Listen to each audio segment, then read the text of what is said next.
প্রাচীনকালের কথা, যখন পৃথিবী এত জটিল ছিল না, মানুষের জীবন ছিল সহজ, কিন্তু পরীক্ষা ছিল কঠিন।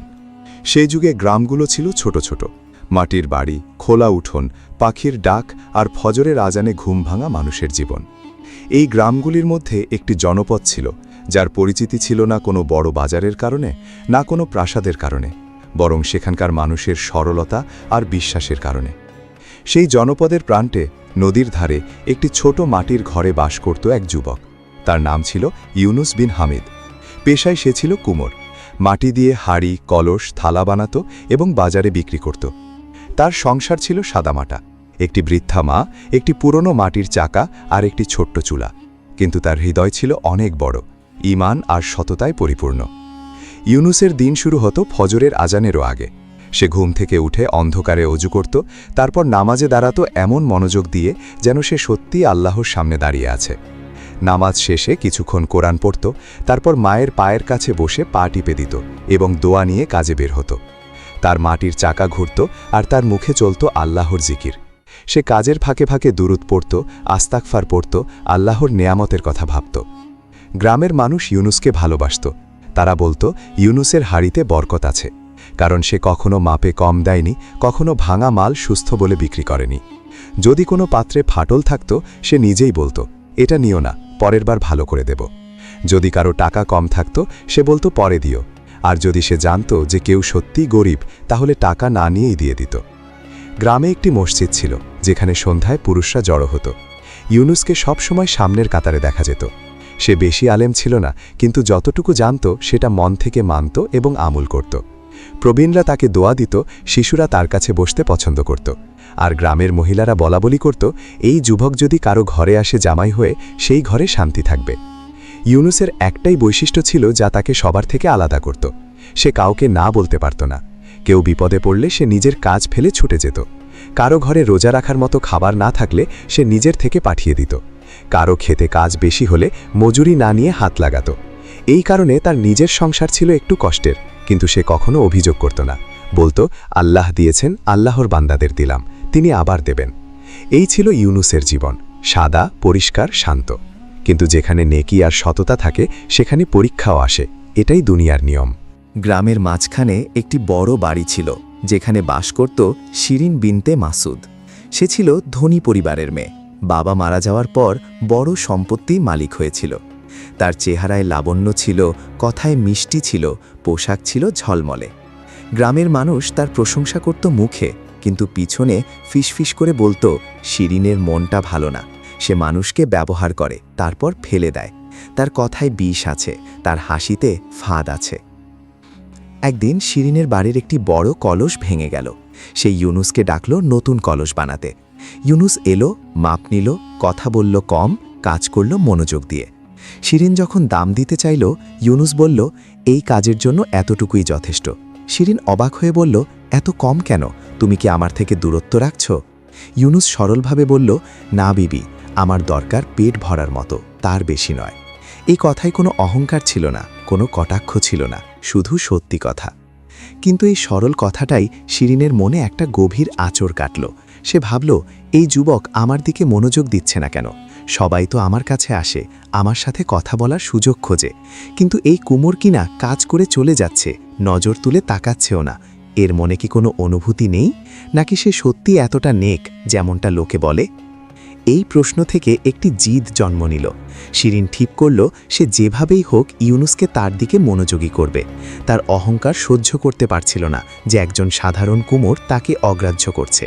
প্রথমে সে নানা বাহানায় ইউনুসকে বাড়িতে ডাকতে লাগল, কখনো নতুন কলস বানাতে, কখনো পুরনো পাত্র মেরামত করতে, কখনো কোনো ছোট কাজের কথা বলে। ইউনুস প্রতিবার আসত, কাজ শেষ করত এবং চলে যেত, দৃষ্টি নামিয়ে, কথা কম বলে। সে কখনো অতিরিক্ত সময় বসত না, কখনো অপ্রয়োজনীয় কথা বলতো না। একদিন শিরিন আর সহ্য করতে না পেরে সরাসরি বলল, ইউনুস, তুমি কি আমাকে ভালো মনে করো না? আমি কি এমন কেউ যার সাথে দুটো কথা বলে যায় না? ইউনুস শান্তভাবে বলল, বিবি, আমার আল্লাহকে ভয় লাগে, অপ্রয়োজনীয় কথাবার্তা থেকে দূরে থাকাটাই আমার জন্য ভালো। শিরিন আরেকটু সামনে এগিয়ে বলল, তুমি কি মনে করো এই গ্রামে সবার চেয়ে তুমি বেশি নেক? ইউনুস মাথা নাড়িয়ে বলল, না বিবি, আমি নেক না, আমি শুধু ভয় পাই। এই জবাব শিরিনের অহংকারে আরেকটি আঘাত করল। সে ভেতরে ভেতরে জ্বলতে লাগল। এরপর সে কৌশল পাল্টাল। সে একদিন ইউনুসের কাছে গিয়ে বলল, শোনো, আমি চাই তুমি আমার ব্যবসায় অংশীদার হও। তোমার মাটির কাজ ছেড়ে দাও, আমার সাথে কাজ করো, তোমার জীবন পাল্টে যাবে। ইউনুস কলস বানাতে বানাতে বলল, আমার মাটির কাজে আমার ইজ্জত আছে, অন্যের অনুগ্রহে বড় হতে চাই না। শিরিন বলল, এটা কি অহংকার? ইউনুস বলল, না, এটা তাওয়াক্কুল, আমি আল্লাহর উপর ভরসা করি। সেদিনের পর থেকে শিরিনের মনে ইউনুসের প্রতি বিদ্বেষ জন্ম নিল। এই বিদ্বেষ ধীরে ধীরে বড় হতে লাগল। যেমন বীজ থেকে গাছ হয়, তেমন ক্ষোভ থেকে ষড়যন্ত্র জন্মায়। সে মনে মনে ভাবল, এই সাধারণ কুমোর আমাকে বারবার প্রত্যাখ্যান করেছে, এই অপমানের প্রতিশোধ আমি নেবই। আর যদি সে নত না হয়, তাহলে আমি তার নেকির আবরণ দাগি করে দেব। কয়েকদিন পর গ্রামের বাজারে মহিলাদের ভিড়ের মধ্যে শিরিন হঠাৎ বলে উঠল, আমি তোমাদের একটা সত্যি কথা বলবো। ইউনুস, যাকে তোমরা এত নেক বলো, এত সম্মান করো, সে আমার ঘরে আসার সময় আমার সাথে বেয়াদবি করেছে, বারবার আমাকে বিরক্ত করেছে। আমি ভয়ে এতদিন চুপ ছিলাম, কিন্তু আর পারছি না। মহিলারা চমকে উঠল। কেউ বলল, এটা কি সত্যি? কেউ বলল, ইউনুস তো এমন না। কেউ আবার বলল, কিন্তু মহিলার কথা কি মিথ্যে হবে? কিছুক্ষণের মধ্যে খবর ছড়িয়ে পড়ল পুরো বাজারে, বাজার থেকে গ্রামের প্রতিটি কোণে। এবং গল্প যেমন ছড়ায়, একটু একটু করে বড় হয়, বদলে যায়। ইউনুসের কানে খবর পৌঁছালো সন্ধ্যায়, যখন সে মসজিদে ঢুকছিল। একজন তরুণ তাকে দেখে মুখ ফিরিয়ে নিল। অন্য একজন ফিসফিস করে আরেকজনকে কিছু বলল। ইমাম সাহেব নামাজের পর ইউনুসের দিকে তাকালেন, কিন্তু কিছু বললেন না। ইউনুস বুঝতে পারল কি হয়েছে। তার বুক ভেতর থেকে ভেঙে যাচ্ছিল। সে নামাজ শেষ হওয়ার পর মসজিদে একা বসে রইল। তারপর সিজদায় পড়ে গেল এবং কান্নায় ভেঙে পড়ে বলল, হে আল্লাহ, তুমি জানো আমি নিরপরাধ। আমি কখনো আমার দৃষ্টিকেও গুনাহের দিকে নিইনি। আমার বিরুদ্ধে মিথ্যা বলা হয়েছে। তুমি আমার সাক্ষী, তুমি আমার ইজ্জত রক্ষা করো। রাতে বাড়ি ফিরে সে মায়ের পাশে বসল। মা জিজ্ঞেস করলেন, বাবা কি হয়েছে? ইউনুস বলল, আম্মা একটু পরীক্ষা এসেছে, আমার আল্লাহ আছেন। মা তার মাথায় হাত রেখে দোয়া করলেন, হে আল্লাহ, আমার ছেলেকে রক্ষা করো। সে কখনো কোনো গুনাহের কাছে যায়নি, তুমি তার সাক্ষী। পরদিন থেকে ইউনুস দেখল, কিছু মানুষ তার সাথে কথা বলা বন্ধ করে দিয়েছে। কেউ তার থেকে মাল কিনতে আসছে না। কেউ কেউ তাদের মেয়েদের বলছে, ইউনুসের পাশ দিয়ে যেও না। কিন্তু ইউনুস নিজের পক্ষে কিছু বলল না। সে ভাবল, যে চিৎকার করে নিজের সাফাই দেয়, মানুষ তাকে সন্দেহ করে। আমার রব জানেন আমি নিরপরাধ, তার উপর ভরসা রাখাই আমার কাজ। সে আগের মতোই কাজ করল, আগের মতোই নামাজ পড়ল, আগের মতোই মায়ের সেবা করল। এই নীরবতা মানুষের মনে একটু একটু করে প্রশ্ন তুলতে লাগল, যে মানুষ সত্যিই দোষী, সে কি এত শান্ত থাকতে পারে? যে লোক মিথ্যা করেছে, সে কি এভাবে রাত জেগে নামাজ পড়তে পারে? কেউ কেউ ভাবতে শুরু করল। ওদিকে শিরিন তার মিথ্যার উপর টিকে থাকার চেষ্টা করছিল। সে বারবার মহিলাদের কাছে গল্প বলত, কিন্তু একটি সমস্যা হলো, প্রতিবার গল্পে একটু না একটু পরিবর্তন থাকত। কখনো বলতো ঘটনা সকালে হয়েছে, কখনো বলতো বিকেলে, কখনো বলতো উঠোনে, কখনো বলতো ঘরের ভেতরে। তার এক ঘনিষ্ঠ বান্ধবী এই পরিবর্তনগুলো খেয়াল করল। একদিন শিরিন একটি ভুল করে বসল। সে তার বান্ধবীদের সামনে একটু উত্তেজিত হয়ে বলল, দেখেছ, শেষমেশ আমি ওই নেকবেলা হালকে সবার সামনে নামিয়ে আনলাম। এখন লোকেরা তাকে আর আগের মতো সম্মান করবে না। এই কথাগুলো শুনে তার বান্ধবীর মনে একটা ধাক্কা লাগল। যে মহিলার ইজ্জত সত্যিই ক্ষতিগ্রস্ত হয়েছে, সে কি এভাবে গর্ব করে? সে কি বলে, আমি তাকে নামিয়ে আনলাম? এই প্রশ্নটা বান্ধবীর মাথায় ঘুরতে লাগল। সে অন্য একজনকে এই কথা বলল। ধীরে ধীরে সন্দেহ ছড়াতে লাগল যে শিরিনের অভিযোগ হয়তো সত্য নয়, এটা জিদ আর প্রতিশোধের ফল। এরই মধ্যে গ্রামের কাজী বিষয়টি নিয়ে গভীরভাবে ভাবছিলেন। তিনি ইউনুসকে বছরের পর বছর ধরে চেনেন। এই যুবকের চোখে কখনো প্রতারণা দেখেননি। একদিন তিনি ইউনুসকে একান্তে ডাকলেন এবং বললেন, বাবা, তোমার বিরুদ্ধে গুরুতর অভিযোগ আছে, কিন্তু আমি তোমাকে চিনি। তুমি কেন চুপ আছো? ইউনুস অশ্রুসিক্ত চোখে বলল, কাজী সাহেব, আমি চুপ আছি কারণ আমার রব আমার সাক্ষী। আমি চাই তিনি আমার পক্ষে কথা বলুন, আমার জিহবা নয়। কাজী এই কথা শুনে চমকে গেলেন। তিনি বুঝলেন এই যুবকের ভেতরে কিছু আছে যা সাধারণ মানুষের থাকে না। তারপর একটি ঘটনা ঘটল যা পুরো গ্রামকে নাড়া দিয়ে দিল। গ্রামের এক প্রান্তে একটি ছোট ঘরে একজন বৃদ্ধা মহিলা বাস করতেন। তার ঘরের জানালা থেকে শিরিনের বাড়ির দিকটা স্পষ্ট দেখা যেত। এই বৃদ্ধা বহুবার দেখেছিলেন যে শিরিন নিজেই ইউনুসকে ডাকত, আর ইউনুস কাজ করে মাথা নামিয়ে চলে আসত। কিন্তু তিনি ভয়ে চুপ ছিলেন। শিরিন ধনী, প্রভাবশালী, তার বিরুদ্ধে কথা বলা বিপজ্জনক। কিন্তু যখন তিনি দেখলেন যে ইউনুসকে মসজিদে ঢুকতে দিচ্ছে না, মানুষ তার থেকে মুখ ফিরিয়ে নিচ্ছে, একটি নিরপরাধ মানুষ অপমানিত হচ্ছে, তখন তার বিবেক জেগে উঠল। তিনি একদিন লাঠিতে ভর দিয়ে কাজীর দরবারে গেলেন এবং বললেন, আমি সাক্ষী দিতে এসেছি, আমি ভয়ে এতদিন চুপ ছিলাম, কিন্তু এত বড় জুলুম আর দেখতে পারছি না। আমি বহুবার চোখে দেখেছি যে শিরিন নিজেই ইউনুসকে ডাকত, আর ইউনুস সব সময় কাজ শেষ করে চলে আসত, একবারও সে কোনো বেয়াদবি করেনি। কাজী সিদ্ধান্ত নিলেন দুজনকেই সভায় ডাকতে হবে। সেদিন গ্রামের বড় সভায় সবাই জড়ো হলো। শিরিন এলো মাথা উঁচু করে অহংকারের ভঙ্গিতে, ইউনুস এলো মাথা নামিয়ে শান্তভাবে। কাজী ইউনুসকে জিজ্ঞেস করলেন, বাবা তুমি কি কিছু বলতে চাও? ইউনুস বলল, কাজী সাহেব, আল্লাহ ভালো জানেন যে আমি নিরপরাধ, এটুকুই বলার আছে।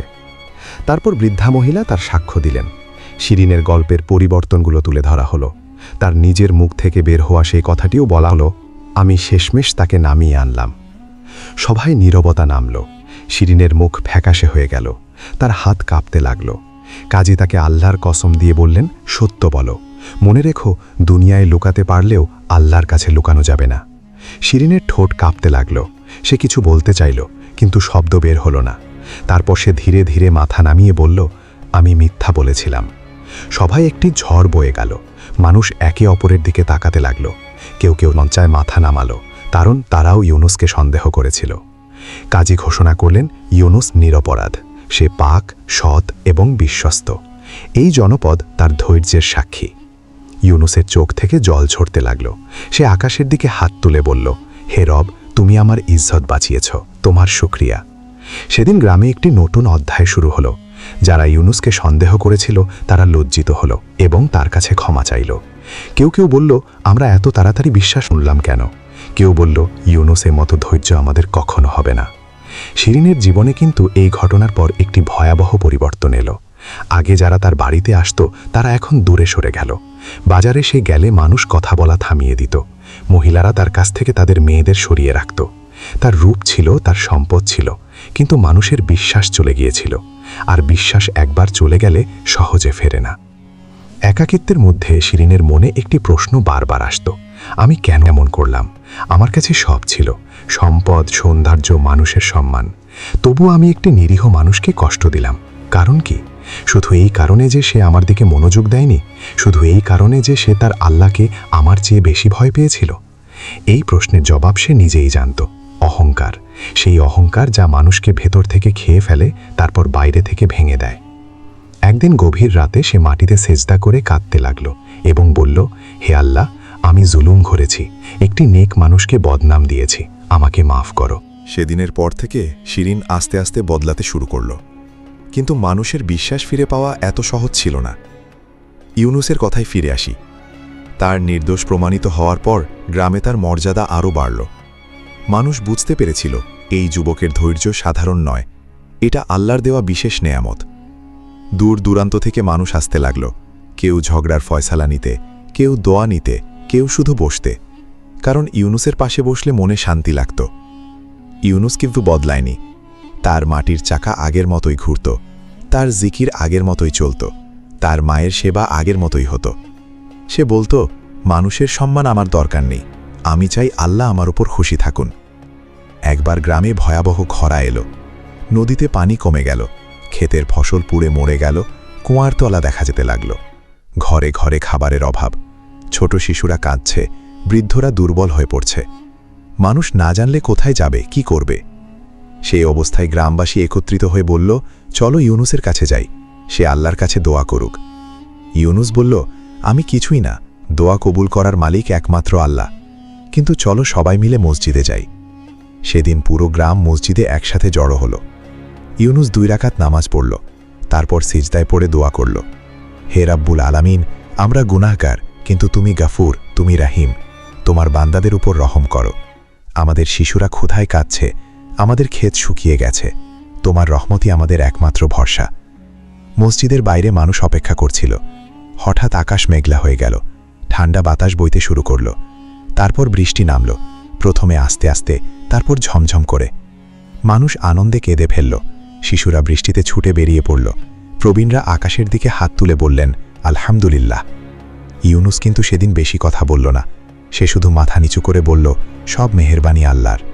সময় কাটতে লাগল। ইউনুসের চুলে সাদা রং এলো, তার হাত আরও বেশিবার মাটির চাকা ঘুরিয়েছে, তার সিজদা আরও গভীর হয়েছে, তার হৃদয় আরও প্রশস্ত হয়েছে। মা যতদিন বেঁচে ছিলেন তার খিদমত করে গেছে। মা বলতেন, বাবা তুমি আমাকে মুখ দেখাতে পেরেছ, লোকেরা আমাকে চেনে কারণ আমি ইউনুসের মা। ইউনুস বিনয়ের সাথে বলতো, আম্মা এইসব আল্লাহর করম, আমি কিছুই না। মা মারা গেলেন, গোটা গ্রাম সেদিন কাঁদল। মানুষ বলল, এই সেই মা যিনি তার দোয়া দিয়ে ছেলেকে বাঁচিয়েছিলেন, এই সেই মা যিনি সন্তানকে নেক বানিয়েছিলেন। তার জানাজায় পুরো গ্রাম এলো। ইউনুস মায়ের কবরের পাশে বসে বলল, আমা আপনি নিশ্চিন্তে থাকুন, আপনার দোয়ার হক আদায় করার চেষ্টা করব সারা জীবন। মায়ের চলে যাওয়ার পরও ইউনুসের জীবন চলল আগের মতোই, ইবাদত, খিদমত আর ধৈর্যে। সে প্রায়ই রাতের শেষ প্রহরে উঠে মসজিদে দোয়া করত, হে রব, আমার গ্রামবাসীদের সোজা পথে রেখো, তাদের হৃদয় কোমলতা দাও, আর আমাকে আখিরাতে অপমানিত করো না। ইউনুসের একটি কথা গ্রামে প্রবাদ হয়ে গিয়েছিল। সে বলতো, যে মানুষ আল্লাহর জন্য দুনিয়ার কিছু ছেড়ে দেয়, আল্লাহ তাকে দুনিয়াতেও ইজ্জত দেন, আখিরাতেও। গ্রামে যেখানেই ঝগড়া হতো মানুষ ইউনুসের কাছে আসত। সে সবসময় কোরআনের শিক্ষা আর নবীজির সুন্নাত থেকে পথ দেখাত। তার কথা হৃদয়কে এমনভাবে স্পর্শ করত যেমন শুকনো মাটিতে বৃষ্টির প্রথম ফোঁটা। শিরিন শেষ পর্যন্ত অসুস্থ হয়ে পড়ল। একাকিত্ব আর অনুতাপ তাকে ভেতর থেকে শেষ করে দিচ্ছিল। একদিন সে ইউনুসের কাছে এলো এবং বলল, আমাকে মাফ করো। ইউনুস বলল, আমি মাফ করে দিয়েছি অনেক আগেই, কিন্তু আল্লাহর কাছে তওবা করো, তার দরবারেই সব হিসাব। শিরিনের চোখ ভিজে গেল। সে বুঝল এই মানুষ সত্যিকারের নেক, কারণ তার হৃদয়ে বিদ্বেষ নেই।